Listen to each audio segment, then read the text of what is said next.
Assalamualaikum warahmatullahi wabarakatuh. Kami ucapkan selamat datang kepada para peserta KSEIN LKI FKUB 2021. Mengingatkan kepada para peserta yang belum mengganti display namanya agar mengganti menjadi format peserta underscore nama lengkap. Dan juga kepada para peserta kami himbau untuk menyalakan kameranya dan menonaktifkan audionya supaya acara berjalan kondusif. Para peserta juga diharapkan dapat menggunakan virtual background yang telah dibagikan oleh panitia untuk memeriahkan acara pada kali ini. Terima kasih.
Assalamualaikum warahmatullahi wabarakatuh.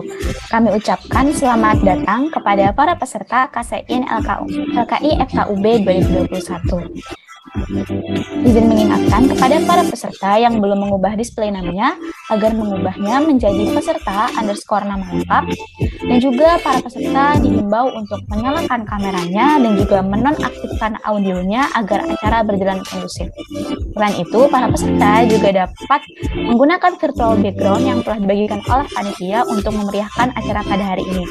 Pada peserta yang berkendala dalam menyalakan kamera dan sebagainya, dapat melakukan konfirmasi kepada CP yang dibagikan di kolom chat Zoom. Terima kasih.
Assalamualaikum warahmatullahi wabarakatuh. Kami ucapkan selamat datang kepada para peserta KSEIN LKI FKUB 2021. Kepada para peserta, kami himbau untuk mengubah display name-nya menjadi format peserta _ nama lengkap dan juga menyalakan kameranya dan juga menonaktifkan audionya jika tidak terkendala. Bagi yang berkendala dapat menyampaikan kendalanya melalui CP yang akan dikirimkan di kolom chat Zoom. Selain itu, kepada para peserta, kami himbau untuk menggunakan virtual background yang telah dibagikan untuk memeriahkan acara pada hari ini. Insya Allah, acara akan segera kita mulai sebentar lagi. Terima kasih.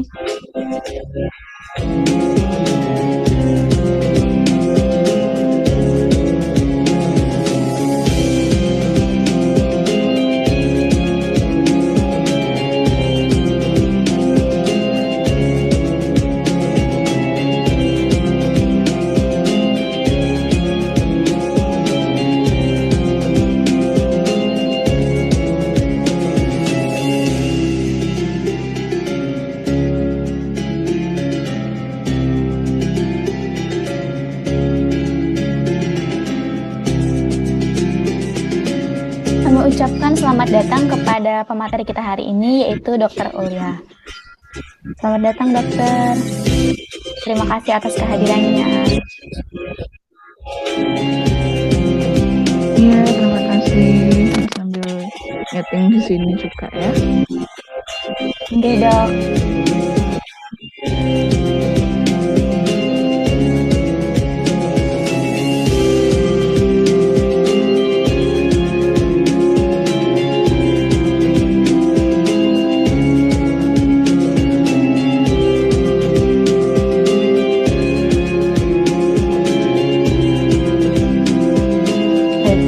Bismillahirrahmanirrahim. Assalamualaikum warahmatullahi wabarakatuh. Innal hamdalillah nahmaduhu wa nasta'inuhu wa nastaghfiruh wa na'udzu billahi min syururi anfusina wa min sayyiati a'malina may yahdihillahu fala mudhillalah wa may yudhlilhu fala hadiyalah. Asyhadu an la ilaha illallah wa asyhadu anna Muhammadar Rasulullah. Allahumma shalli ala Muhammad wa ala alihi wa ashabihi ajmain, amma ba'du. Alhamdulillahirabbil alamin. Kita masih diberikan kesempatan oleh Allah Subhanahu wa taala, diberi kenikmatan yaitu nikmat iman, nikmat Islam, nikmat sehat dan juga nikmat waktu sehingga kita dapat berkumpul pada acara KSEIN hari ini. Shalawat serta salam semoga tetap tercurah limpahkan kepada junjungan kita baginda Rasulullah Muhammad Sallallahu Alaihi Wasallam, kepada para keluarganya, para sahabatnya, para tabi'in hingga kita umatnya. Semoga kita mendapatkan syafaatnya kelak di akhirat. Amin amin ya rabbal alamin. Ada pepatah mengatakan tak kenal maka tak sayang. Maka izinkan saya untuk mengenalkan diri saya. Perkenalkan, nama saya Jihan Qadiratul Aini sebagai Master of Ceremony yang akan menemani teman-teman semua pada acara KSEIN hari ini.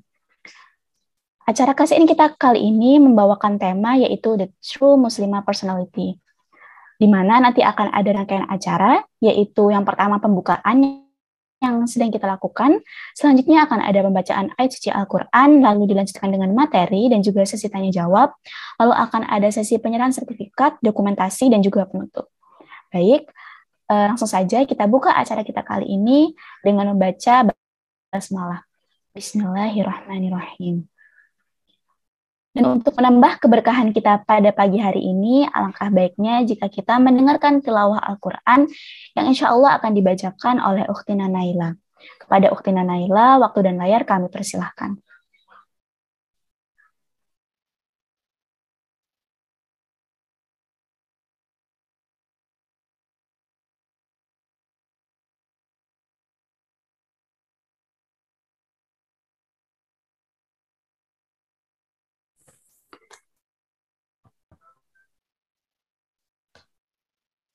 Assalamualaikum warahmatullahi wabarakatuh. A'udzu billahi minasyaitonir rajim. Bismillahirrahmanirrahim. Man 'amila shalihan min dzakarin aw untha wa huwa mu'minun falanuhyiyannahu hayatan thayyibah walanajziyannahum ajrahum bi ahsani ma kanu ya'malun. Yang artinya, barang siapa mengerjakan kebajikan, baik laki-laki maupun perempuan, dalam keadaan beriman, maka pasti akan kami berikan kepadanya kehidupan yang baik, dan akan kami beri balasan dengan pahala yang lebih baik dari apa yang telah mereka kerjakan. Maha benar Allah atas segala firman-Nya. Wassalamualaikum warahmatullahi wabarakatuh. Waalaikumsalam warahmatullahi wabarakatuh. Alhamdulillah, terima kasih kepada Utina Naila yang telah membacakan tilawah pada kali ini, dan juga semoga Utina yang membacakan dan kita yang mendengarkan mendapatkan rahmat dari Allah Subhanahu wa taala. Amin amin ya rabbal alamin. Nah, langsung saja kita beranjak ke agenda selanjutnya, yaitu penyampaian materi, tetapi sebelumnya kita akan membacakan CV pemateri terlebih dahulu. Kepada panitia yang bertugas, dipersilakan untuk menampilkan CV pemateri.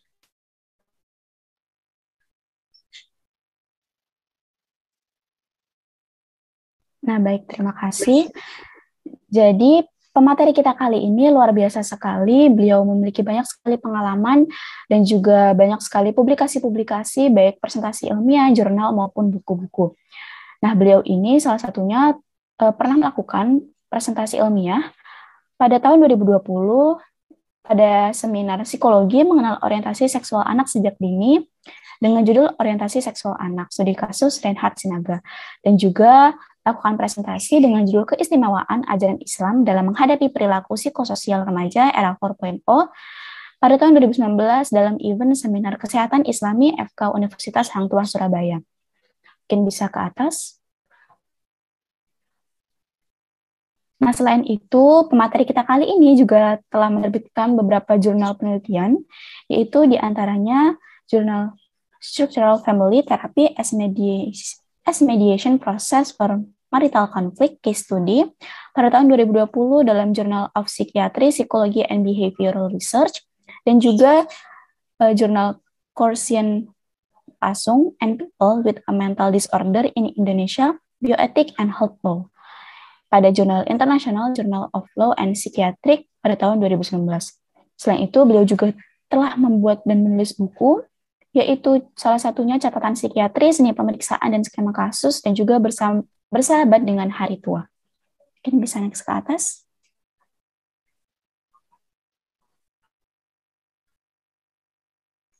Nah, beliau ini saat ini tengah menjadi dosen tetap non-PNS FKUB, Editor of International Journal of Forensic Science, Chief Editor Journal of Psychiatric Psychology and Behavioral Research, dan juga masih banyak lagi. Nah, langsung saja kita sambut pemateri kita kali ini, yaitu Dr. Zuhratun Ulya, spesialis kejiwaan Magister Hukum. Assalamualaikum, selamat pagi dokter.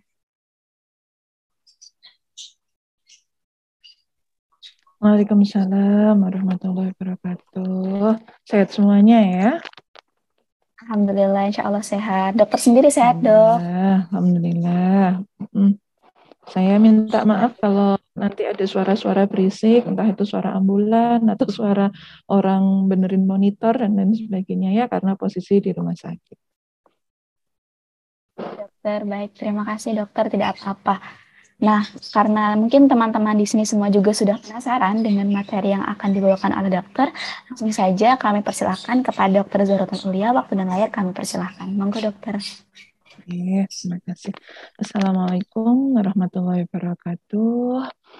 Alhamdulillahilladzi anzala sakinata ala rahmanil nufus. Asyhadu an la ilaha illallah wahdahu la syarikalah wa asyhadu anna Muhammadan abduhu wa rasuluh. La nabiyya ba'dah. Rabbi shrah li sadri wa yassir li amri wahlul 'uqdatam min lisani yafqahu qawli.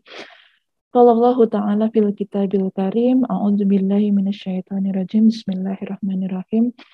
Fabima rahmatin minallahi lintalahum walau kunta fadhon ghalidhal qalbi la nufaddu min haulik fa'fu anhum wastaghfir lahum wasyawirhum fil amr. Fa'idza azamta fatawakkal 'alallah innallaha yuhibbul mutawakkilin. Shadaqallahul adzim. yang saya cintai, Ukhti Fillah yang sudah berkenan hadir dalam kegiatan kajian.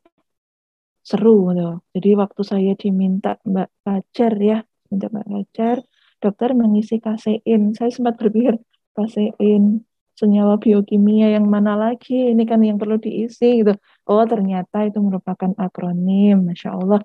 Terima kasih banyak. Syukran jazilan. Saya diberikan kesempatan untuk sharing bersama rekan-rekan IG-nya Mbak Nur Siva. Kalau nggak salah ya, mudah-mudahan saya nggak keliru. Nah, jadi dalam kesempatan kali ini kemarin diminta untuk memberikan berbagi materi tentang yang berhubungan dengan muslimah personality, the true muslimah personality. Ini merupakan materi yang sangat luar biasa menurut saya, outstanding sekali, karena kalau kita menyusun materi ini dalam sebuah silabus, itu bisa loh, nyampe 1 semester sendiri.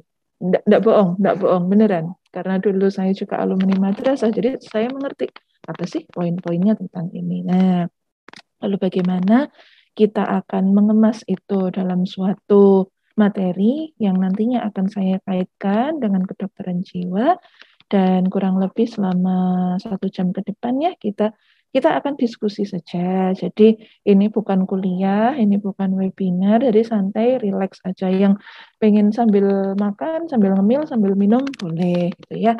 Jadi nanti barangkali ada yang pengen disampaikan juga nggak masalah. Kemudian ini saya minta tolong, barangkali nanti kalau ada ilustrasi kasus yang saya sampaikan, barangkali ada yang mirip dengan kondisi diri sendiri, jangan tiba-tiba, dokter ngerasa nih aku, enggak, ya barangkali hampir sama, jadi jangan, oh aku dibicarakan, enggak seperti itu. Oke, jadi barangkali saya izin untuk share screen ya, mudah-mudahan tampak di sana dan semoga suara saya terdengar jelas di sana. Karena kalau untuk muslim-muslim online seperti ini kita berharap pada sinyal internet yang cukup bagus. Oke, jadi kembali pada tema kita mengenai the true muslimah personality. Jadi di sini ada 3 variabel the true, yang sesungguhnya, yang sebenarnya muslimah, ya wanita muslimah. Namanya muslimah kan merujuk pada wanita ya, personality, person. Jadi tentang kepribadian. Sebenarnya gimana sih kepribadian seorang muslimah yang sesungguhnya itu? Apakah kita sudah berada di sana atau paling tidak kita sudah mengarah ke sana? Yang saya harapkan ya kita sama-sama sudah mengarah ke sana. Tidak ada satupun wanita yang sebenarnya benar-benar perfect, semuanya bagus gitu. Tidak. Justru ketidakperfekan kita itulah yang menjadikan kita sebagai seorang manusia. Jadi kalau seandainya saya nggak bisa dok, lemah lembut, suaranya bagus, cantik, jelita seperti Mbak Jihan misalnya. Saya nggak bisa dok, ngajinya bagus seperti Mbak Naila mungkin. Tapi mau dicoba kan? Iya sih. Nah ya sudah, ayo kita mencoba bersama-sama. Nah, nanti goalnya ke arah sana. Jadi apa sih yang perlu kita bahas untuk pagi ini? Jadi mengenai sikap wanita muslimah dalam kehidupan sehari-hari dan bagaimana perspektif Islam dan kedokteran jiwa dalam memahami kepribadian seorang muslimah. Ketika saya menerjemahkan Tor Kasiin yang pada pagi hari ini saya sampaikan, setidaknya saya ingin merangkum itu dalam 2 outline ini yang saya kemas dalam suatu kasus. Mesti kalau dengan saya akan saya paparkan satu kasus yang nyata dan yang pernah saya tangani dalam praktek sehari-hari. Dihadapkan seorang wanita 21 tahun datang ke poli jiwa dengan keluhan sedih karena merasa menjadi korban tetangga julid. Cukup terkejut saya. Jadi Uhti ini datang, kesel saya dok. Jadi belum salam, belum apa, tahu-tahu jalan duduk. Dokter, kesel saya, tetangga saya julid kayak CCTV gitu. Justru saya yang loading lambat. Julid itu apa? CCTV-nya kenapa? Gitu. Disampaikan. Jadi saya kesal, tetangga saya itu seperti memonitor saya sepanjang waktu. Saya seperti seolah-olah diawasi. Mau saya berangkat kuliah, mau sekarang COVID saya kuliah di rumah, selalu diawasi. Saya pakai hijab diawasi, saya pakai cadar diawasi, saya pakai masker dikomentari. Emang saya ini apa? Saya jawab, kamu cantik. Dokter gitu, malu. Ntar dulu. Ternyata setelah kita eksplorasi didapatkan keluhan sulit tidur. Udah sulit tidur kok nafsu makannya meningkat. Jadinya saya tambah gendut, ada double chin di muka saya, Dok. Muka saya jadi agak jerawatan. Itu dikomentarin lagi. Muka kamu glowing ya, tapi glowingnya berminyak. Kan perih ya, Dok ya, dibilang gitu. Yang pada akhirnya mulai muncul keluhan lain, merasa dalam kepala muncul pikiran berulang tentang pertanyaan tetangga itu tadi, kenapa kuliah berat-berat, mahal, kalau nanti juga berakhir jadi ibu rumah tangga. Nah, familiar ya. Jangan terlalu pinter, Mbak. Nanti nggak ada laki yang mau sama kamu. Nggak ada ceritanya laki itu mau dipinterin perempuan. Nah, tuh toksik tadi tetangga ini. Yang ketiga, yakin dikasih rumah sama orang tua. Kan warisan nanti banyak ke kakakmu yang laki. Kamu nanti pasti keluar dari itu. Nah, tiga statement tetangga inilah yang menancap di kepala pasien saya yang akhirnya menimbulkan kegelisahan. Dikeluhkan rasa tidak nyaman, malas pulang ke rumah, tapi nggak ada tujuan lain. Nah, ini kan khas sekali ya. Wanita-wanita di usia ini kalau nggak pulang ke rumah, mau pulang ke mana? Ke rumah teman, gitu.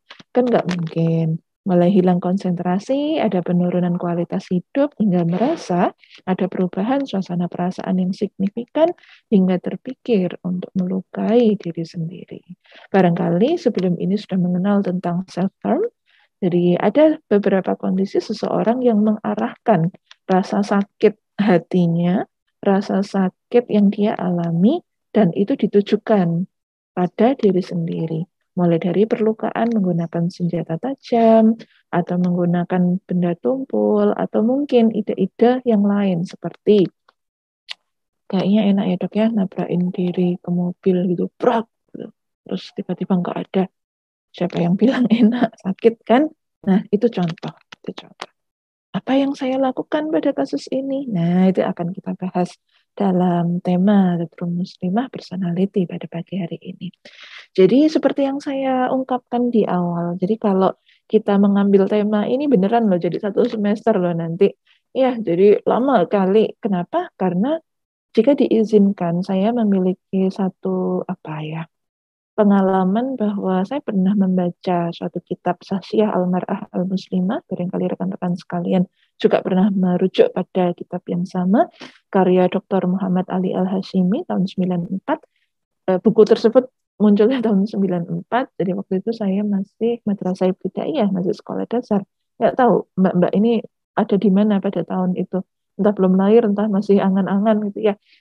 Jadi pada tahun itu sudah dijelasin bagaimana sikap wanita muslimah dalam kehidupan sehari-hari yang akhirnya mampu membentuk karakter dasar kepribadian. Dan ini melibatkan banyak aspek ternyata. Bagaimana sikap muslimah bersama Tuhannya, takarub Allah, gitu ya. Jadi seperti tadi yang saya menukil surat Al-Imran 159, di sana kalau kita menggali beberapa ayat dalam Al-Quran kan bentuknya seperti cerita ya. Kita flashback lagi nih. Ternyata dari zaman Rasulullah pun ketika terjadi perjanjian Hudaybiyah itu sudah diarahkan bahwa sebenarnya wanita itu memiliki kesetaraan. Kesetaraan dalam hal apa? Kesetaraan dalam bermufakat, kesetaraan dalam berpendapat, kesetaraan dalam menuntut ilmu. Itu Rasulullah sudah menyarankan loh. Jadi nggak ada ceritanya dong stereotip atau stigma di masyarakat kita yang bilang ngapain sekolah tinggi-tinggi ntar jadi ibu-ibu pakai daster di rumah masak ngomong anak. Oh no way, big no untuk hal-hal yang seperti itu. Kenapa kita jadi menyalahin himbauan ajaran Rasulullah tentang hal itu? Gitu ya. Emang bisa ya dok membagi waktu? Bisa dong. Kan ada aturannya terkait muslimah bersama dirinya. bersama diri sendiri. Mungkin sebelum ini mengenal istilah me time. Saya nggak ngerti kalian me time-nya seperti apa. Ada yang senang baca buku, ada yang senang ke dapur bikin makanan, ada yang senang medsosan mungkin, ada yang senang ngapain, ya bebas. Yang penting itu memiliki perpanjangan kemanfaatan. Bagaimana sikap muslimah bersama orang tua, suami, barangkali yang sudah berkeluarga, putra-putri, menantu, famili, dan kerabat. Nah, yang sangat relate dengan pembahasan kita pada kasus tadi adalah muslimah bersama tetangga. Apalagi kalau tetangganya julid, gitu toh. Muslimah bersama saudara dan teman, dan yang terakhir muslimah bersama masyarakat. Oke, tentu pada kesempatan ini tidak semua saya bahas. Kita ambil poin-poinnya saja terkait sikap muslimah tersebut. Nah, kalau kita membaca berdasarkan karya dokter tersebut, ada anjuran bahwa ini juga menjadi suatu kewajiban kalau saya memahaminya. Bagaimana sih seorang muslimah terhadap dirinya? Masing-masing kita sudah diberikan oleh Allah kelengkapan, kelengkapan fisik, kelengkapan mental. Meskipun memang saya tidak menampik, masing-masing kita pasti memiliki suatu defek. Istilah medisnya defek ya, kecacatan, ya. Atau ada penurunan fungsi, ada impairment.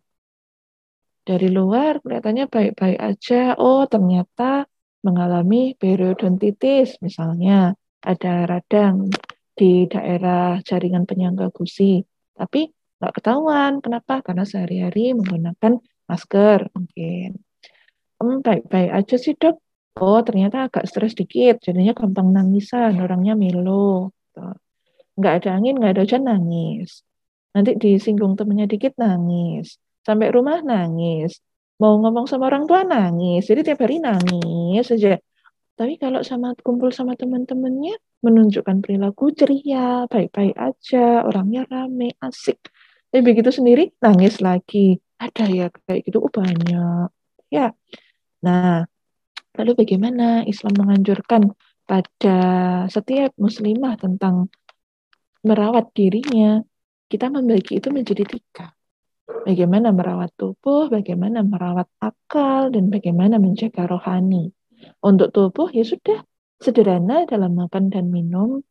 Kan nggak mungkin tuh kita makan siomay 1 tampah itu dalam sekali makan, kan jelas tidak. Secukupnya saja. Tapi saya nggak cukup dong kalau nggak makan sosis 1 toples itu. Iya, ya sudah, isinya dikeluarkan, kamu masukkan sosis 1 biji dalam toples, kan kelihatan sosis 1 toples. Jadi sederhana saja dalam makan dan minum. Nggak usah berlebihan. Ya. Berikutnya gemar berolahraga. Banyak tugas dong. Ini masih liburan. Liburan untuk membayar hutang-hutang tidur. Waktu PBL kemarin capek kali dokter. Jadinya nggak sempat olahraga. Terus nanti kuliah lagi online. Capek dong di depan laptop terus. Jadi nggak sempat olahraga. Jangan gitu ya. Jadi mulai sekarang dirutinkan. Nggak ada salahnya. Cuman gerak-gerakin kaki pertamanya. Besok gerak-gerakin kepala gitu. Yang penting dirutinkan. Berikutnya adalah badan dan pakaiannya bersih. Jadi dijaga kebersihannya. Nggak harus wangi yang semerbak harum wanginya sampai ke jagat raya itu enggak. Yang penting bersih. Memelihara kebersihan mulut dan gigi, merawat keindahan rambut, berparas menarik. Nah, ini memicu perdebatan. Ngapain berparas menarik kalau pakai hijab? Itu kan ada kalimat-kalimat di medsos yang julid kayak gitu. Cantik sih tapi pakai jilbab, ngapain? Nggak kelihatan cantiknya. Pengen cubit dikit gitu mulutnya itu jadinya ya kita harus memiliki batasan tentang itu supaya yang bisa melihat itu, yang berhak melihat itu hanya mahram kita gitu toh, jadi nggak diobral, nggak kayak permen dibuka bungkusnya ditaruh nanti kan dikerubutin semut. Analogi yang sederhananya seperti itu dan tidak tadarus ya. Nah, terkait akal ini yang relate dengan kasus yang tadi, bahwa Islam sudah mengajarkan kita akal itu ya harus dipenuhi ilmu. Ilmu apa, Dok? Ilmu apa saja sesuai dengan apa yang didalami saat ini. Dan ada catatan penting, harus terbebas dari segala kurofat, segala tahayul, apapun itu. Selalu menelaah buku. Buku di sini lebih ke arah yang memberikan kemanfaatan, ya. Barangkali ada yang sedang mendalami seni memasak, itu boleh, telaah saja. Barangkali itu bisa bermanfaat untuk umat. Mungkin tetangganya ada yang sedang isoman, kamu mau memperbaiki skill memasakmu, nanti tetanggamu dikasih masakan percobaanmu, boleh, nggak apa-apa. Saya kalau lagi kosong perkuliahan, mau memperdalam apa, saya orangnya gampang stres dok, jadi saya mau menggambar-gambar, saya mau memperdalam itu, silahkan, bebas. Yang penting sesuai dengan keinginannya sendiri. Namun tidak melepas kewajiban yang harus dilakukan. Kenapa demikian? Karena kecenderungan kalau kita sudah larut dalam apa yang sudah kita senangi, kewajiban yang seharusnya dikerjakan jadi tertunda. Mungkin ada yang sudah semester 5 sama 6 ya. Jadi kalau di kedokteran Brawijaya itu kan sudah semester 5 sudah masuk proposal. Semester 6 penelitian. Nanti semester 7 ujian gitu toh. Skripsi maksud saya, skripsi. Tapi saya sukanya membaca novel, dokter. Saya suka membaca novel yang novel jenis apa gitu. Terus gimana? Ya itu kan kesukaan saya. Skripsimu? Ya nggak saya kerjain. Ya jangan gitu. Tapi skripsi bukan hal yang menyenangkan untuk saya, Dok. Karena itu suatu hal yang sangat membagongkan sekali. Apalagi kalau bertemu dosen pembimbing yang sangat-sangat-sangat tidak menyenangkan. Oke, mana yang wajib antara skripsi dengan membaca novel? Skripsi, oke. Tapi saya nggak suka. Nah, mohon bisa dipahami, dalam hidup tidak semua hal yang kita suka itu akan selalu bersanding dengan kita. Gitu ya. Mana yang wajib, selesaikan dahulu supaya tidak menzolimi hak-hak yang lain. Buruknya seseorang adalah suka menunda pekerjaan. Jadi mulai sekarang, mari kita semua dan saya pun berbenah untuk tidak menunda-nunda. Mana yang wajib kita selesaikan, mana yang nantinya itu bisa kita turunkan grade prioritasnya, ya kita turunkan. Oke. Nah, muslimah bersama dirinya yang ketiga adalah masalah rohani. Kita perlu tekun, beribadah dan mensucikan jiwa, mencari teman yang baik dan menghadiri majelis zikir seperti saat ini. Ya, kan ada istilahnya majelis zikir sebagai taman surga. Insya Allah kita semua pada akhirnya di hari akhir nanti akan dikumpulkan bersama dengan orang-orang yang membersamai kita saat ini. Itu kan harapan kita yang terakhir. Dan memperbanyak zikir dan doa. Seperti kemarin ada kesempatan yang istimewa ketika Arafah. Semoga rekan-rekan di sini sekalian juga memiliki kesempatan untuk memperbanyak zikir dan doa. Yang pada akhirnya zikir doa itulah yang akan membersamai kita ketika kita sudah di alam kubur. Ya. Nah, kalau muslimah bersama tetangga ngapain? Tuh, udah dibilang tuh membina hubungan baik dan mencintai tetangga. Mencintai di sini lebih ke arah ya kita baik, kita sayang, tidak ada tendensi ingin menyakiti. Tuh ya, barangkali apa mbak-mbak yang di sini saling tetanggaan gitu toh, ya sudah kita bersikap baik. Tapi sakit dok dibilang gitu. Perih sekali hati saya. Saya belum bisa memaafkan. Ya sudah. Allah kan sudah menyampaikan ya. Fa'fu anhum wastaghfir lahum. Maafkanlah dan mohon ampun. Maafkan. Jadi perintahnya jelas. Maafkan. Bukan menunggu tetangga minta maaf.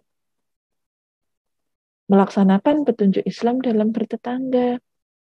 Mungkin dulu waktu masih madrasah pernah diberi kisah-kisah itu ya. Kalau masak tanyain kasih tetangganya gitu. Nah, hampir sama seperti itu. Namun tetap berbuat baik itu sebatas kemampuan. Dan ada arahan berbuat baik kepada tetangga non-muslim. Tapi dok, peliharaan aja bikin saya jantungan. Setiap saya lewat, saya digugukin terus gitu. Saya lari-lari sampai hampir pipis di jalan. Ya, kita maafkan. Karena mungkin dia membutuhkan itu untuk keselamatan dirinya. Mungkin pernah kemalingan atau seperti apa. Intinya kita arahkan pikiran-pikiran negatif kita menjadi lebih positif. Kecuali ganggu banget ya, Dek. Sampai apa kalian pernah digigit gitu, sampai pernah rabies gitu ya. Itu harus ditindaklanjuti. Dan tidak ragu menyampaikan kebaikan kepada tetangga. Tentunya dengan cara yang ma'ruf, dengan cara yang baik. Dan yang terakhir adalah sabar dengan perlakuan buruk tetangga. Buruk kali, Dok. Nggak enak rasanya. Pagi saya mau berangkat, sudah di depan rumah. Nanti sore saya pulang, masih di depan rumah. Ya, mungkin pekerjaannya seperti itu. Itu ya, makanya CCTV-nya memantau ke semua arah, gitu kan. Relate sekali dengan kehidupan kita saat ini. Dibilang physical distancing, sulit kali, dokter. Ya sudah, yang penting kita sudah memberitahu ke arah sana. Nah, bagaimana perspektif Islam, ini yang outline yang kedua tadi ya, dan kedokteran jiwa dalam memahami kepribadian seorang muslimah.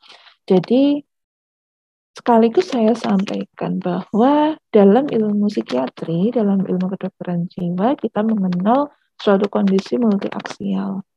Jadi, ketika saya berhadapan dengan seorang pasien, saya perlu membagi ini orang kelainannya ada di mana, dengan tipikal kepribadian yang seperti apa.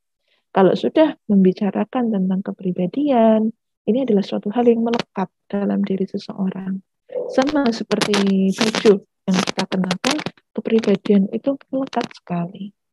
Adakah kepribadian orang itu cenderung paranoid, selalu curiga, selalu mudah marah, selalu tersinggung, selalu baperan, hanya memandang baik, buruk.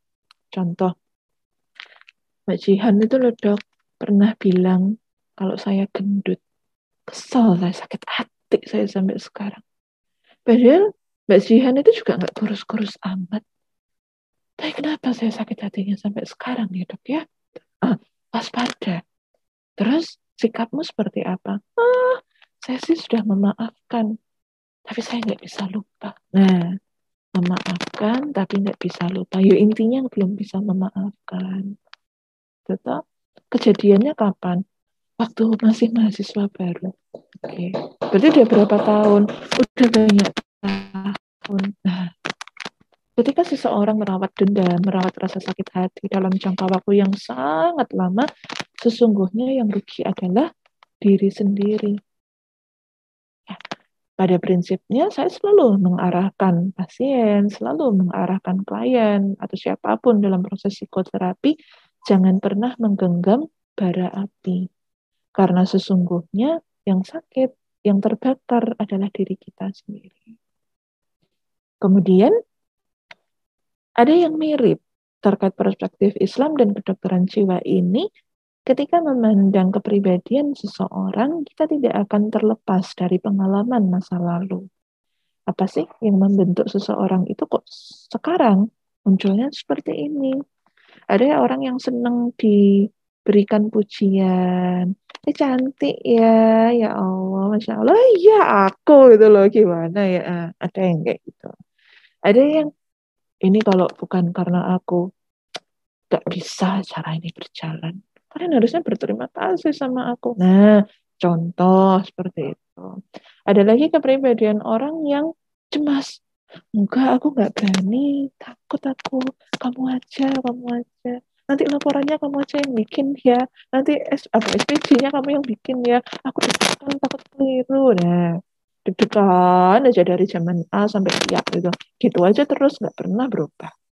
Ya, jadi apabila memang itu muncul dalam diri sendiri, selalu mudah ragu, selalu mudah tidak nyaman, apa istilah kalian, selalu insecure gitu toh.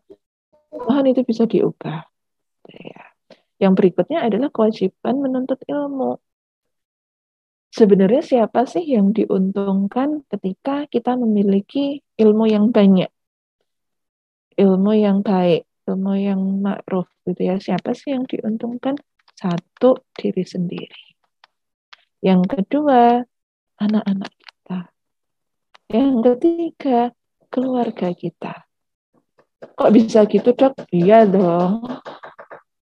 Justru anak-anak kita memiliki hak terlahir dari ibu-ibu yang cerdas. Ya, tapi Dok, untuk saat ini saya tidak terpikir untuk menikah. Apa itu menikah? Omong kosong. Nanti isinya pertengkaran saja, stres saja. Apa itu lelaki? Bullshit. Ya, nggak apa-apa, nggak apa-apa, nggak apa-apa. Jangan marah-marah intinya, ya. Jangan marah-marah. Kalaupun belum ada keinginan untuk itu, ya nggak apa-apa. Kita memantaskan diri saja terlebih dahulu dengan pemenuhan keilmuan. Ya, karena ini penyelenggaranya LKI, bayangan saya rata-rata mahasiswa kedokteran dari berbagai prodi, tapi katakan ada awat dari umum di luar kedokteran pun nggak apa-apa. Silakan. Kita memiliki kewajiban itu dan kita memiliki hak untuk mendapatkan ilmu itu. Apalagi dengan konsep kampus merdeka, kita bebas toh mencari ilmu dari mana saja. Merdeka belajar gitu. Jadi belajar pun butuh kemerdekaan, maksud saya demikian. Maka semakin terbuka peluangnya. Kalian mau mempelajari tentang keislaman, bagus. Kalian mau mempelajari tentang kedokteran, bagus sekali. Mau mempelajari tentang kemanusiaan, keren sekali. Kita, apalagi dalam masa pandemi seperti ini, katakan kalian gabut-gabut gitu, cari informasi bagaimana menjadi sukarelawan supaya para dokter yang ada di rumah sakit, para tenaga medis di rumah sakit tidak mati kelelahan gitu misalnya. Boleh, bebas. Apa yang bisa kalian bantu, apa yang bisa kalian lakukan, dan kontribusi positif apa yang bisa diberikan, itulah yang akan semakin membentuk karakter kepribadianmu di masa yang akan datang. Keluarga pun akan sangat bangga dong kalau seandainya kalian memiliki ilmu yang tinggi. Gitu. Dan nggak usah takut kalau dibilang nggak ada lagi yang suka dikadalin perempuan pinter. Tenang, tenang, tenang ya. Pada akhirnya kadal ketemu kadal, manusia ketemu manusia, gitu ya. Jadi akhwat yang baik nanti akan bertemu ikhwan yang baik. Nggak usah khawatir, have no worries. Kita pegang janji Allah, gitu ya. Dan yang terakhir adalah penguasaan muslimah di bidang ilmu yang dimiliki. Seperti saya seorang dokter, saya orang spesialis kedokteran jiwa, maka saya perlu menggeluti apa sih yang jadi masalah untuk saat ini. Dan tentunya nggak semua bisa saya pegang, yaitu masalah komunitas, masalah pasien, masalah apa. Kebetulan saya pun menjadi dosen masalah mahasiswa. Oh, banyak sekali masalah. Pegang saja beberapa. Seperti kalian dalam posisi seorang mahasiswa pun, ya apa sih masalah yang dimiliki mahasiswa di usia kalian? Anggapan saya rentang usia kalian antara 18 sampai 22 gitu ya. Kalaupun ada yang lebih plus-plus ya itu bonus. Biasanya di usia tersebut pada seorang wanita hobinya sering galau nggak jelas gitu. Nggak ada teman bingung, ada teman bingung, sendirian bingung, ditemenin bingung gitu. Intinya bingung aja semuanya. Kuliah nggak kelar, tugas nggak kelar, tambah bingung lagi. Nah, dimarahin orang tua bikin minggat, sudah minggat ada COVID suruh pulang gitu. Ya. Kita kembali. Caranya gimana, Dok? Bikin planning. Apa yang perlu dilakukan 1 tahun ke depan, 2 tahun ke depan, 5 tahun ke depan, 10 tahun ke depan, buatlah rencana. Katakan ada rencana kita yang miss, kita jatuh, jangan terburu-buru untuk marah atau mengutuk, rencanaku tidak sesuai, berantakan, rusak semua. Oh, jangan. Sakit nantinya. Tuh ya, jadi kalau kita membahas tentang true Muslimah personality, banyak PR kita semuanya. Bagaimana kita bersikap pada sesama, kita memiliki kemaafan yang luar biasa, kita pun terbiasa melihat kenyataan yang terjadi di lapangan, itu semua butuh dilakukan internalisasi dan tidak bisa instan. Bahkan mie instan aja butuh waktu untuk dimasak, kan? Apalagi kepribadian kita sendiri. Nah, terkait ulasan kasus tadi, apa yang dilakukan? Maka saya arahkan untuk melakukan internalisasi ajaran Islam tentang makna sabar dan syukur. Ya, sabar. Barangkali memang tetangganya memiliki kelebihan dalam hal mengapresiasi urusan verbal gitu toh. Jadi kita nggak menggunakan kalimat yang asosiasinya negatif, tidak. Kita bilang saja itu adalah kelebihan ulasan verbal yang dimiliki oleh tetangga. Itu kan lebih positif, lebih menyenangkan, telinga juga nggak ikut panas, gitu. Dan perbanyak syukur. Sabar, syukur, sabar. Banyak istighfarnya, kita syukur, alhamdulillah dikasih kesempatan Allah bisa belajar. Kita belajar tipologi manusia itu berbeda-beda dan nggak ada yang sama. Kalau semuanya sama seperti Mbak Jihan, ya nggak mungkin. Monoton hidup kita. Monokrom jadinya hitam putih, gitu. Nah, yang kedua, melakukan pemahaman bahwa nggak seluruhnya manusia memiliki kearifan. Jadi kita dulu nih yang perlu lebih arif dalam menebarkan syiar keagamaan. Seperti upaya kalian dalam membentuk kajian rutin seperti ini merupakan salah satu bentuk syiar keagamaan yang menurut saya bagus sekali dan memiliki impact positif terhadap generasi robbani pada nantinya. Dan yang terakhir, tetap mengupayakan kebaikan dunia yang diiringi tujuan akhir kehidupan. Tujuan akhir kita itu kan pada akhirnya akhirat ya. Kita ingin berpulang dalam keadaan husnul khotimah. Kita juga berpulang dalam keadaan akhir yang baik. Kita berada di derajat yang tinggi di sisi Allah, terbebas dari siksa kubur, terbebas dari fitnah, yang seperti itu kan tujuan akhir kita. Dan harapan yang terakhir adalah bersama keluarga masuk surga. Nah, untuk mencapai itu, tentu tidak hanya ibadah saja yang kita lakukan. Ada beberapa hal kebaikan di dunia yang perlu kita lakukan. Seperti kalian saat ini mengikuti kajian oleh panitia sudah di-record, kemarin sempat izin saya, boleh kami rekam, dokter? Boleh, boleh sekali. Justru ini adalah perpanjangan tangan kebaikan kalian untuk sesama. Barangkali di-record, nanti ditaruh, di-upload di mana, bisa ditonton orang banyak, itu kan akan membawa kebermanfaatan yang sangat besar. Itu. Jadi jangan ragu-ragu. Setiap kebaikan kita pasti akan dinilai oleh Allah yang pada akhirnya akan ada perpanjangan tangan kebaikan yang membantu kita di masa yang akan datang. Dan mohon tidak berharap bahwa balasan dari kebaikan itu bersifat instan. Aku kan sudah berbuat baik, dok. Tapi kenapa mereka jahatin aku? Antar dulu, antar dulu. Mungkin ada komunikasi yang putus di antara kalian. Ya, jadi selalu mencoba positif. Dokter mengarahkan selalu positif, nanti jatuhnya toxic positivity. Ya antar dulu. Kalau dibantah terus, kalau muncul kata tapi terus, berarti dari diri sendiri belum siap untuk berubah. Nah, insya Allah semoga dengan kajian ini sudah mendapatkan perspektif baru bagaimana bersikap, bagaimana memahami kepribadian yang nantinya kita akan menjadi pribadi yang lebih baik lagi. Mungkin ini adalah akhir dari slide saya.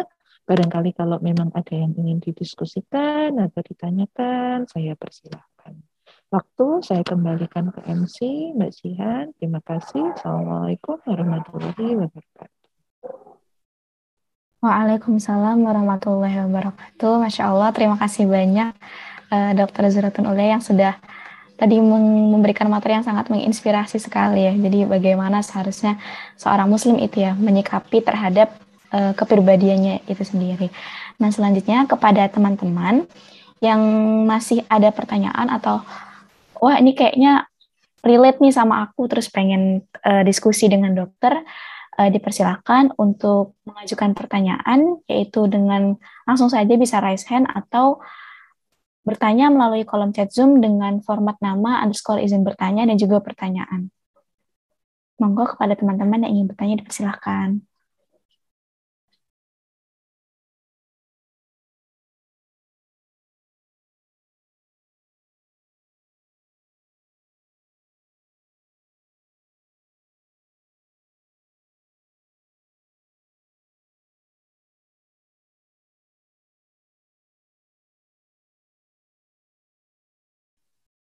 Yuk teman-teman, mungkin ada yang masih bingung-bingung atau pengen tanya-tanya, dipersilakan ya.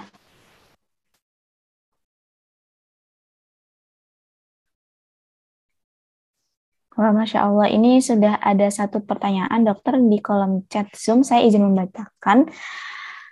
Ini dari Kak Ruman Fitria, izin bertanya. Assalamualaikum dokter. Terima kasih banyak sebelumnya dengan materi yang luar biasa. Saya izin bertanya terkait overthinking dan anxiety tentang masa depan, dok. Bagaimana cara mengatasi pikiran seperti itu, dokter? Terima kasih banyak sebelumnya. Dan dokter mungkin bisa dijawab dulu.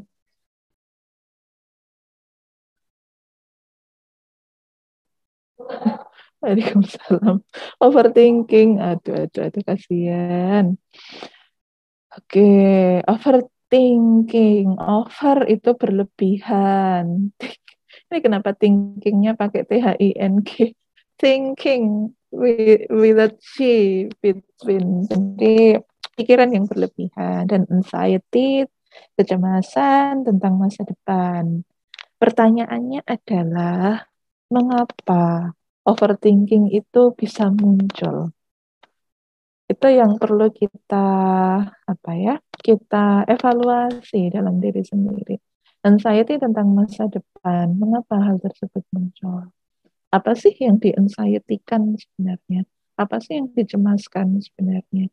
Jadi karena pertanyaannya adalah bagaimana cara mengatasi pikiran seperti itu, maka jawabannya kita kembalikan dulu. Apa yang menjadi tujuan akhir dari kehidupan kita? Saya ingin terkenal, dok. Saya ingin famous, semua orang mengenali saya, entah gimana caranya, banyak cara untuk menjadi terkenal, apalagi zaman saat ini, gitu.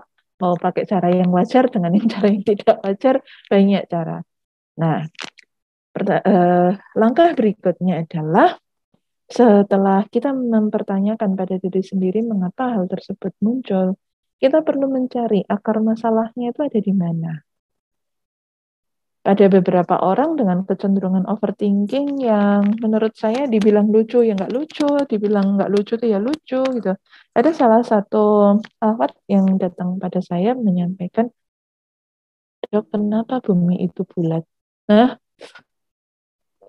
gimana? Masalahnya ada di mana? Jadi setiap saya mau mencoba tidur ya dok ya, saya sudah di atas kasur, overthinking saya kambuh dengan pertanyaan yang hampir sama, dok, kenapa bumi itu bulat? Kenapa manusia harus hidup? Kenapa saya harus lahir? Kenapa saya masih bernafas saat ini? Kenapa? Why? Terus kamu jawab, ya saya saling berdialog dengan pikiran saya, tahu-tahu subuh. Nah, kayak gini kan nggak nyaman. Nggak nyaman untuk siapa? Nggak nyaman untuk diri sendiri tentunya. Mengapa overthinking itu harus muncul? Dan mengapa harus anxiety? Prinsip. Jadi core symptom dari anxiety itu adalah fear and worry. Rasa takut dan rasa khawatir. Saya takut apa ya dok ya? Nggak jelas. Saya khawatir tentang apa ya dok ya? Nggak jelas. Nah, kalau semuanya nggak jelas seperti itu, maka kita perlu memperjelas. Bagaimana caranya? Cari akar masalahnya ada di mana. Oh, ternyata akar masalahnya karena saya sekarang nggak punya duit. Saya khawatir di masa yang akan datang saya tetap nggak ada duit. Padahal saya senang jajan. Ya, berarti kita perlu berupaya untuk mencari duit yang halal seperti apa. Nah, itu contoh. Itu adalah analogi sederhana bagaimana kita meredakan overthinking dan anxiety kita. Oke ya. Berikutnya, kita tetap kembalikan pada rasa. Jadi yang namanya rasa itu memang diberikan oleh Allah kepada kita dan kita perlu mengenali perasaan itu. Tidak untuk ditiadakan, tidak untuk ditendang begitu saja. Itu ya. Sebenarnya seperti cemas, rasa takut, rasa khawatir itu kan kembali pada perasaan kita. Ketika kita mengizinkan rasa takut dan khawatir itu muncul, dan kita terlalu larut di dalamnya, maka yang tersiksa adalah diri sendiri. Kalau kita berbicara tentang kecemasan, sebenarnya banyak hal yang muncul di situ ya. Dan ada manifestasi somatik, manifestasi yang di badan, mulai dari dada berdebar. Sebenarnya dada berdebar, jantung berdetak itu ya wajar gitu tuh. Jadi kalau ada yang datang ke saya, dokter, dada saya berdebar, ya wajar Mbak, masih hidup. Coba kalau nggak berdebar, panik kamu ke IGD. Iya sih. Nah, itu adalah contoh sederhana kita menenteramkan, memberikan reassurance kepada teman kita, misalnya barangkali ada temannya yang chronic complainer gitu ya, ngeluh aja dari pagi sampai pagi ngeluh, sampai panas telinga saya dok. Nah diubah saja kalimatnya, dok dada saya berdebar. Ya iya berdebar, masih banyak jantung-jantungnya normal. Ya sih. Nah akhirnya terbiasa untuk lebih positif menanggapi hidup. Kemudian terkait bagaimana mengatasi itu. Tadi kita sudah tahu akar masalahnya misalnya. Jadi langkahnya adalah tahu akar masalahnya. Dua, pahami dulu bahwa perasaan itu ada, hadir, dan nyata. Yang ketiga, selesaikan atau alihkan. Kalau dulu belajar tentang fisiologi kedokteran, setiap kita memiliki flight or fight response. Kabur atau mau dihadapin. Nah, kalau sama saya, jangan kabur, hadapi, selesaikan. Kalau nggak mampu selesaikan, alihkan. Nggak ada option kabur di sini. Ya, saya mau kabur aja dok, kemana? Makan, gitu kan. Nah, ya nggak salah kalau ada orang depresi, bukannya tambah kurus, tapi tambah gendut. Kenapa? Makan, makan, makan. Ketemu cilok lewat, tadi, Pak. Ntar bubur ayam lewat, Pak. Gitu kan. Nanti ada somai lewat, Pak, somai. Nah, ya kalau kayak gini ya, iya depresi tapi ke arah atipikal. Gitu. Dan overthinking, anxiety itu nggak sendirian, dia akan ditemani yang lain. Kalau sudah dalam kondisi parah, dia akan terobsesi dengan pikiran itu yang bermanifestasi pada motorik, muncullah kondisi gangguan obsesif kompulsif. Kalau sudah kayak gini, tentu lebih berat menanganinya. Selagi tidak muncul, maka perbaiki dulu. Oke, kita pahami rasa itu. Ya, dan fokuslah pada solusi. Apa yang harus dikerjakan ya setelah ini? Oh, aku overthinking terhadap masa depan. Karena aku khawatir, mungkin aku S1 nggak lulus-lulus, nggak segera selesai-selesai, dosennya galak benar gitu kan. Oh, tenang. Maka solusinya apa yang aku lakukan? Oke, aku akan memperbaiki diri. Semester depan aku lebih bagus. Kepanitiaan, kalau bisa diimbangi aku kerjain. Kalau nggak diimbangi, aku mau minta jadi second lead aja. Ngapain tugasnya? Yang penting jelas. Nggak apa. Fokus pada solusi, solusi, dan solusi. Kalau gangguannya pada cara komunikasi, oke, aku mau memperbaiki komunikasiku seperti apa. Gitu ya. Jadi jangan nangis-nangis sendiri. Dan satu lagi, jangan pernah merasa sendirian. Itu. Ya, saya nggak bisa dok, semuanya saya pendam sendiri. Jadi saya nangis-nangis sendiri. Nanti kalau cerita ke teman saya pas ada masalah, saya yang dolim. Nah, nih, penyakit ini namanya. Nggak boleh ya. Jangan pernah merasa sendiri. Bahkan di badan kita ada flora normal kan. Jadi sebenarnya kita punya teman di badan kita sendiri. Gitu. Jadi yakinlah bahwa kita semua masih tetap membutuhkan orang lain dan saya pikir akan selalu ada pendengar yang baik untuk setiap permasalahan kalian. Itu ya, jadi kalau saya menggambarkan ke murid-murid, ke koas-koas atau ke pasien, saya selalu bilang bahwa anxiety, keluhan somatik itu seperti kuntilanak. Datang nggak diundang, pulang nggak diantar, tahu-tahu muncul terus ngilang-ngilang sendiri gitu kan. Jadi buat apa kita ngerawat kuntilanak? Nggak usah. Oke, mungkin seperti itu ya Mbak Jihan untuk pertanyaan pertama. Baik, Masya Allah. Terima kasih dokter atas jawabannya. Mungkin tadi kepada penanya dari Kak Ruman, apakah sudah terjawab Kak?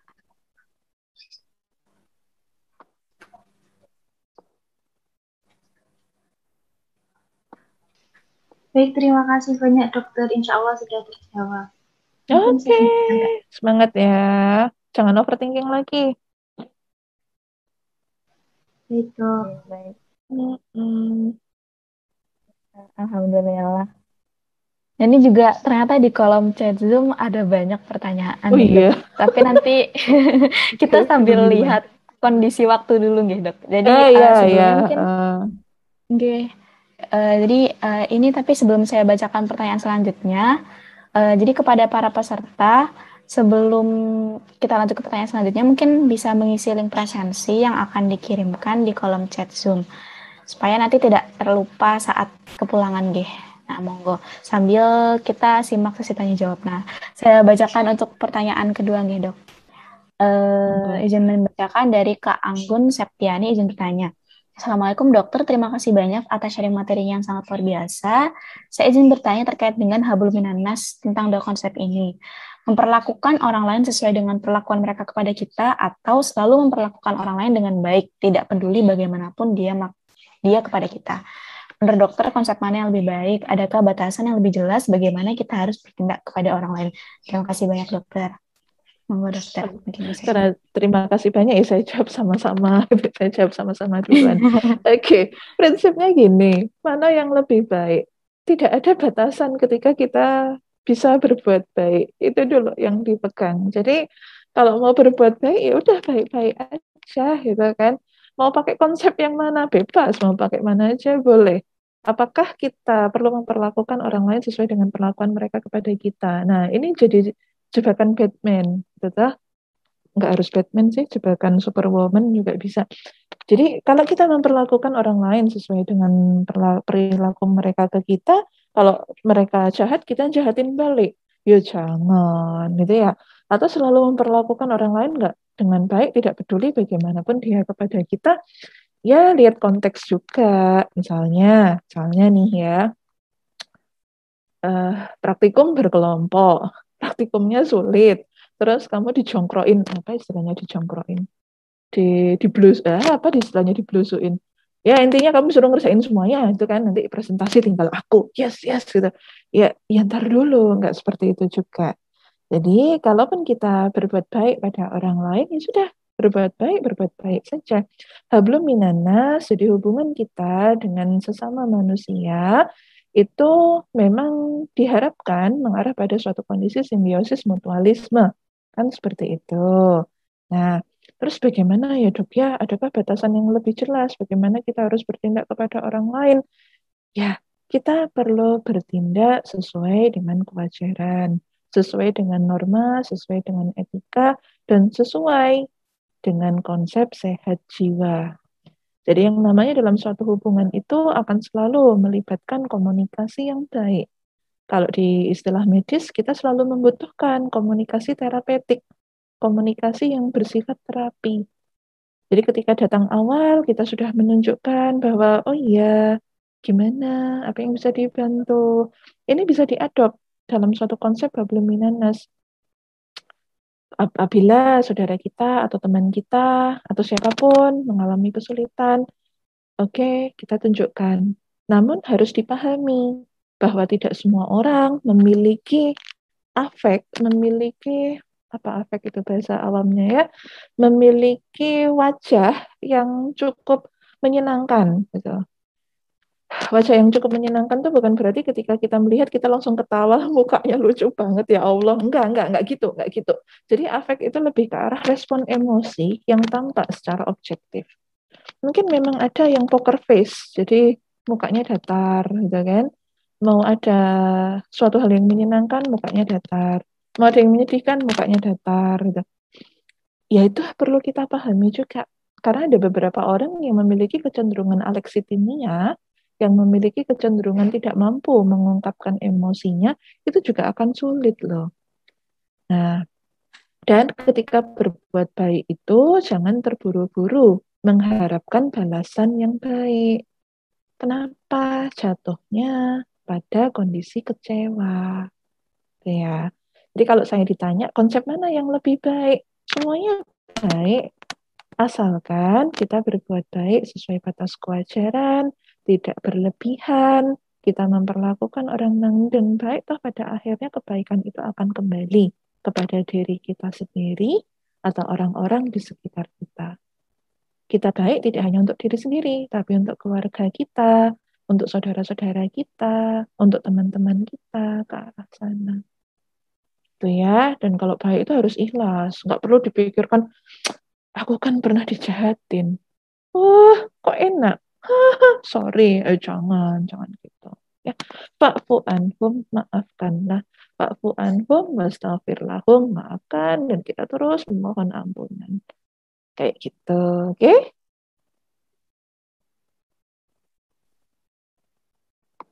Baik, dokter. Mungkin kepada Kak Anggun, apakah sudah terjawab, Kak? Sudah sangat terjawab. Terima kasih banyak, dokter. Ya, oke, sama-sama. Tetap berbuat baik ya. Oke, dokter. Masya Allah. Ini masih ada pertanyaan, dokter. Dan waktunya masih ada 10 menit lagi. Apakah Oke. tidak apa-apa ya, dokter? Ya, boleh, kita selesaikan. Ya, baik, dokter. Saya bacakan untuk pertanyaan selanjutnya. Dari Kak Ayu, Assalamualaikum, izin bertanya dokter, apabila ada seseorang yang masa lalunya pernah melakukan dosa, lalu ada satu hadis atau ayat yang mohon maaf lupa seperti apa ayatnya, bahwa apa yang kita terima hari ini adalah akibat dari perbuatan dosa-dosa di masa lalu. Lalu bagaimana kita bisa berpositif thinking terhadap hari-hari kita saat ini dan yang akan datang? Terima kasih banyak dokter. Oke, sama-sama. Jadi gini, Mbak Ayu ya yang bertanya ya. Kalau kita menggunakan konsep ini, saya teringat tabur tuai. Apa yang kita tabur, itulah yang kita tuai. Gitu ya. Masalahnya, kalau kita berpaku pada itu, kita pernah melakukan kesalahan. Contoh, kesalahan di usia kalian yang sering itu melototin orang tua. Anak durhaka. Gitu ya. Jangan, Dek, jangan. Ya, jangan. Istighfar.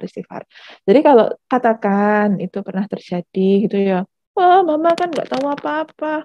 Mama jadul gitu misalnya. Ya jangan gitu, Dek. Ya, kita perlu ingat suatu ayat yang sangat favorit sekali. Bismillahirrahmanirrahim. Wa qada rabbuka alla ta'budu illa iyyahu wa bil walidaini ihsana.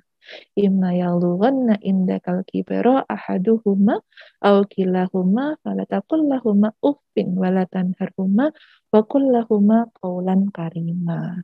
Dan ingatlah, jadi ayat ini sangat menyenangkan untuk saya ulang-ulang terus karena ada anjuran di situ untuk berbuat baik pada orang tua. Bilang, itu aja nggak boleh loh. Dan kita diarahkan untuk qaulan karima, untuk berkata yang baik. Itu saya ambil contoh misalnya tadi ya, bikin jengkel mak gitu kan. Terus mak. Maaf, saya kebiasaan manggil mak di rumah. Jadi terus mamamu nggak ridho misalnya. Terus sekarang kamu mengalami kesulitan. Jadi seolah-olah hari ini merupakan akibat dari perbuatan dosa kita di masa lalu. Nah, seandainya terlintas demikian, terlintas pikiran itu, langkah pertama adalah istighfar. Astaghfirullahaladzim. Itu ya. Apa kita yakin bahwa kesulitan yang kita alami, bahwa kejadian yang kita terima hari ini betul-betul pembalasan dari Allah? Kan belum tentu. Bisa saja Allah ngasih kesulitan kamu saat ini tidak berhubungan dengan dosa yang pernah dilakukan. Bisa saja kesulitan hari ini baru sedikit cara Allah ngerjain kamu, ya toh? Bisa saja demikian. Bisa saja azab terkait dosa kita nanti diakhirkan di akhir sesi ketika kita sudah tiada. Bisa saja seperti itu. Sehingga akan lebih baik kita tidak berpikir demikian. Kalaupun terlintas demikian, perbanyak istighfar. Perbanyak istighfar, taubat sebelum mati, kita memohon ampun kepada Allah. Bisa saja kesulitan ini akan membawa kita pada pemikiran-pemikiran bahwa oh iya, aku sudah berbuat dosa, aku diingatkan oleh Allah dengan kejadian ini, Allah masih sayang aku. Akan lebih baik kita berpikir seperti itu.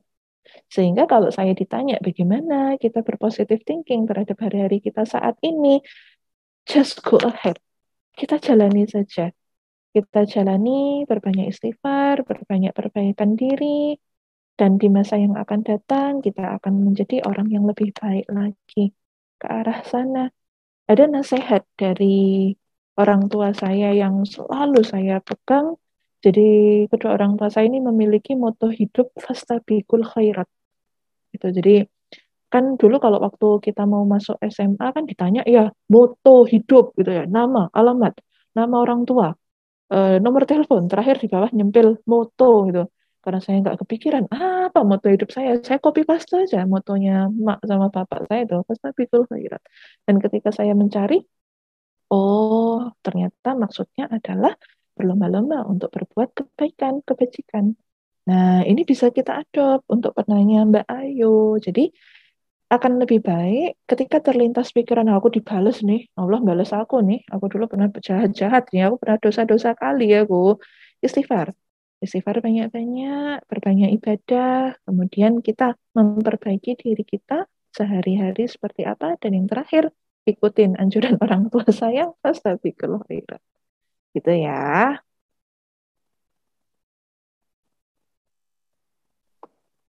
Insya Allah, terima kasih dokter atas jawabannya. Mungkin kepada Mbak Ayu, apakah sudah terjawab?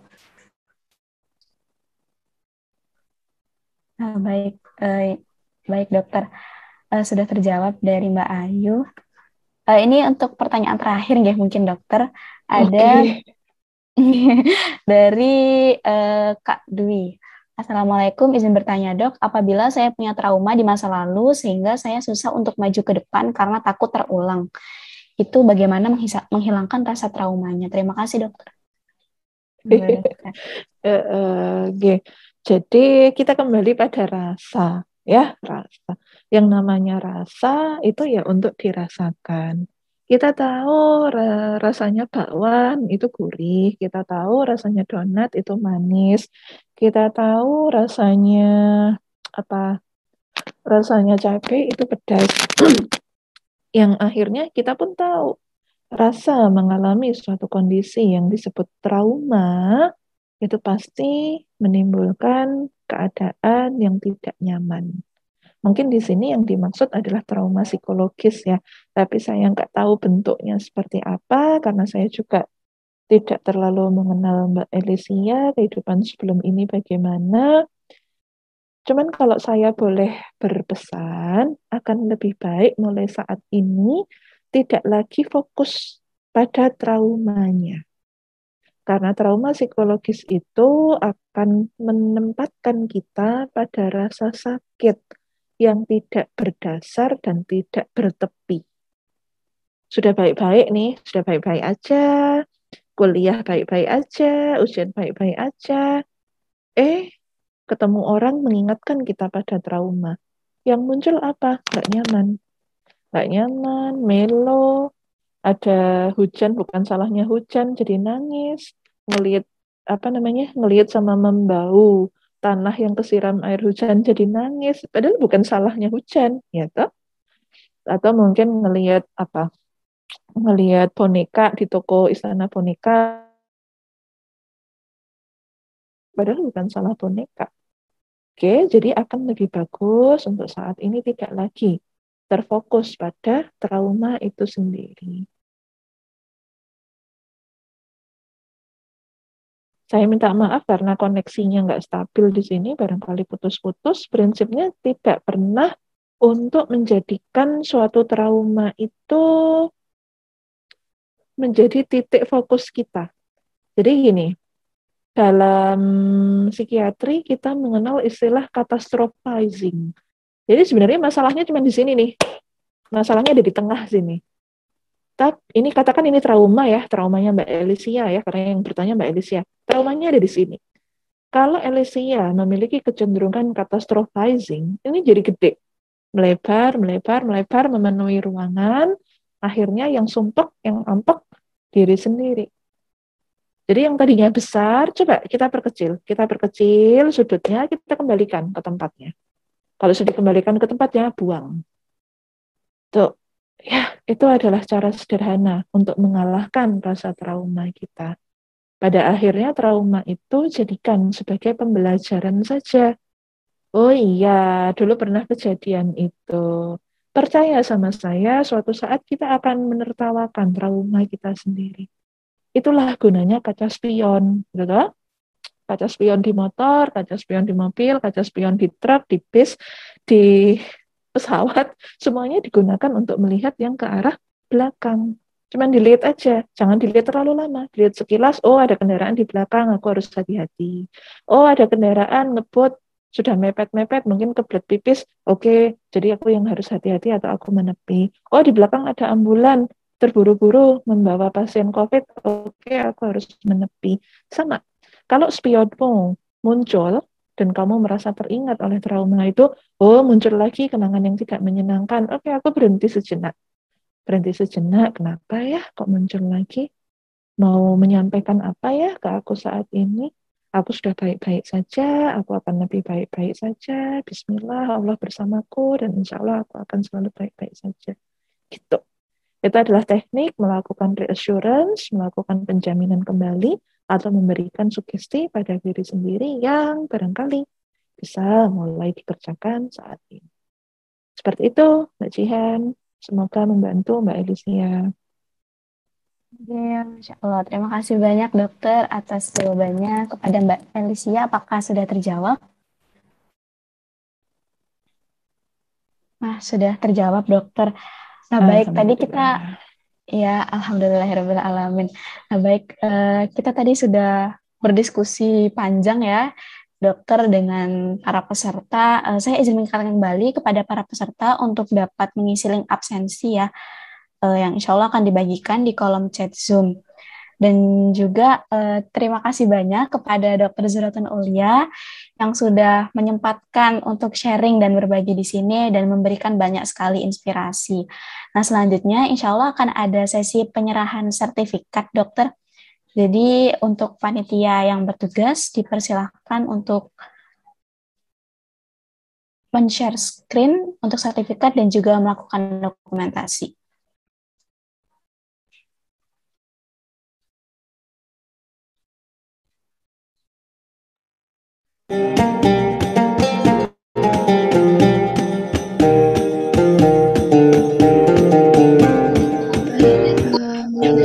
Untuk dokumentasi akan saya panggilkan 1, 2, 3.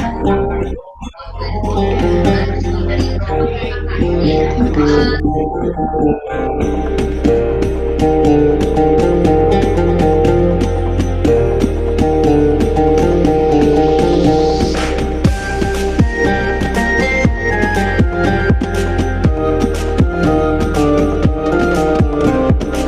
Baik, terima kasih banyak kepada Dr. Zuhratun Aulia atas kesempatan, atas waktunya yang sudah dihabiskan di sini bersama kami semua.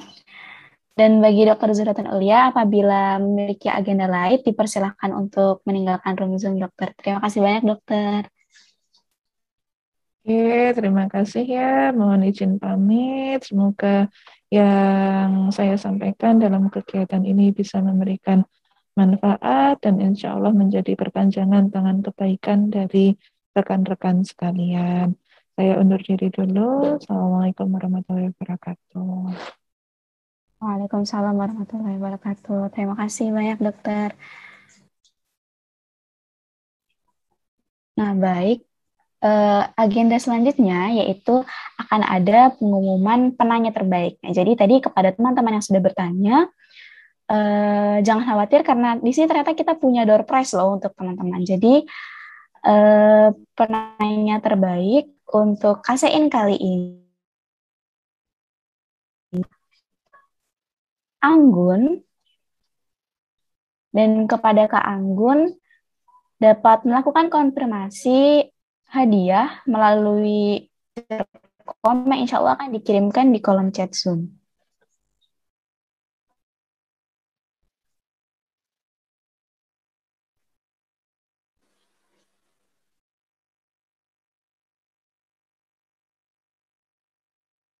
Nah, baik, selamat kepada Kak Anggun. Dan kepada para peserta akan diingatkan kembali untuk jangan lupa mengisi presensi yang akan dibagikan di kolom chat Zoom. Masya Allah. Nah, ini jadi semangat nih ya. Semoga teman-teman semua nanti bisa terus ikut Kasein di pekan-pekan setelah ini dan juga aktif bertanya. Karena sayang banget nih kalau misalkan kita nggak memanfaatkan waktu kita untuk bertanya dan juga ternyata dapat door prize kan lumayan banget semua. Nah, oke. Jadi karena kita juga sudah di penghujung acara, nggak kerasa banget ternyata kita udah lama ya, udah hampir sejam lebih bersama di sini dan juga saling sharing dan bagi-bagi. Nah, di sini kita akan melakukan dokumentasi bersama. Nah, jadi kepada para peserta yang bisa menyalakan kameranya diharapkan untuk dapat on cam ya, supaya kita bisa punya kenangan dan memori nih untuk Kasein kita kali ini.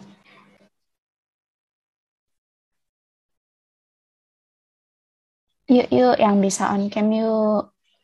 Dan kepada panitia yang bertugas juga dipersilakan untuk memimpin jalannya dokumentasi. Untuk dokumentasi akan saya pandu ya. Teman-teman boleh on cam semuanya.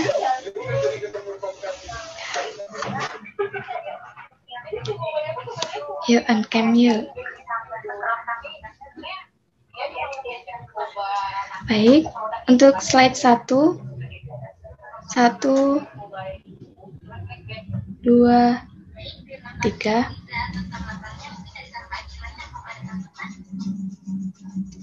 Untuk slide kedua, 1, 2, 3. Sudah. Terima kasih kepada panitia yang telah memimpin jalannya dokumentasi. Nah, karena kita juga telah menyelesaikan seluruh rangkaian agenda pada hari ini, kami ucapkan terima kasih banyak kepada para peserta yang telah hadir dalam acara Kasein ini dan juga terima kasih kepada panitia yang telah. Mari kita tutup acara kita kali ini dengan membaca istighfar, hamdalah, dan doa.